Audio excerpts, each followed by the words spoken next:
Today, I'm going to be talking a bit about constantly changing direction and how that applies to OCD recovery and why that can be a huge hurdle.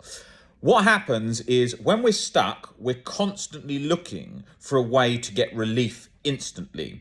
So we may be reading a book on OCD and we may be thinking whilst reading that book, okay, I quickly need to jump to another book because maybe this isn't going in, or let me just go back quickly to that chapter that made more sense. And then, maybe that one wasn't. Then I'll dive to this next one. Oh, maybe I should be doing more exposures. You're doing the exposure and then suddenly, quick, I've got to do mindfulness. It's not getting relief. I'll just jump to that. And that can be applied to anything. Now, obviously, at the same time, you don't want to be in a situation where, like, for example, you're doing something that obviously isn't working for ages and you're just sort of sitting there going like, well, maybe it'll work one day. No, that's not the approach that you want to be taking.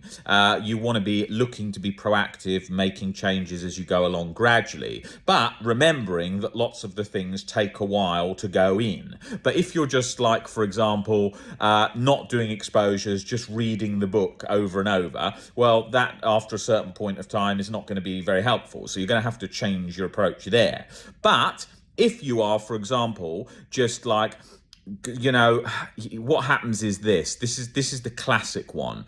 Okay, so what I'm going to do is I'm going to get really comfortable with bringing OCD for the ride, getting comfortable with the feelings, and off I go. And then you're going along, you're stuck, and then you think, no, it will work one day. Well, if it isn't, you're going to need to get under the fears more. And that's the same for any point, whether you're doing the exposure, whether you're breaking down the beliefs, disputing the irrational beliefs on paper, for example.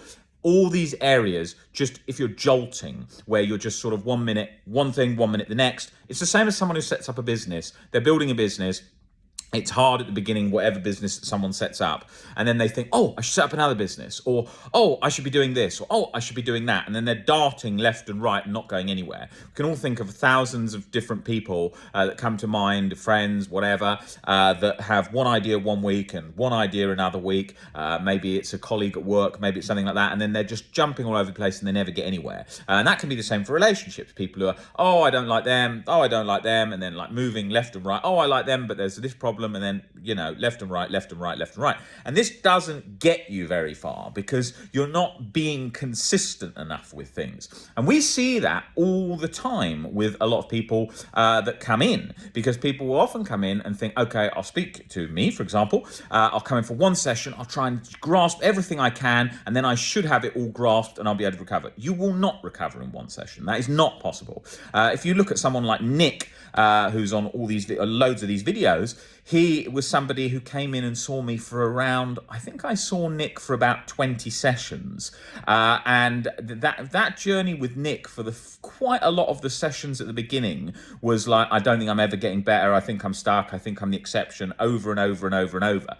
And, he had to be very proactive with his own work. And then that came together, and then he started to see shifts bit by bit by bit. It came together.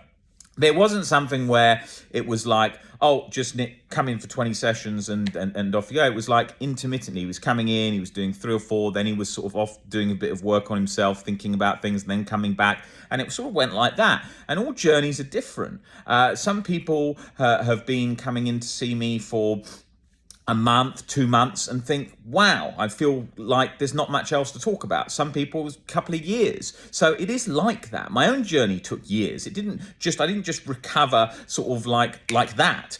We wish it would be like that, but OCD recovery is not that simplistic. OCD recovery is much more difficult than we like it to be. It's certainly not rocket science, and you can definitely recover, but it's going to take perseverance, practice, and time.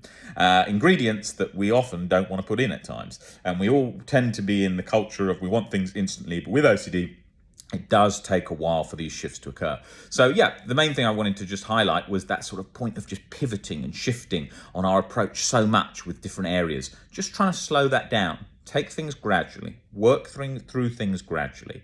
And that helps to slow things down like that, right? Think of another way to think of that is think of if you were going to the gym and you just completely changed your program every single session. One day you're doing swimming, one day you're doing weights, one day you're doing cardio, one day you're doing the next. That wouldn't be, unless you were training for something that involved all of those events, it wouldn't be a very good approach, because it's not got any structure to it. And structure is vital to OCD recovery.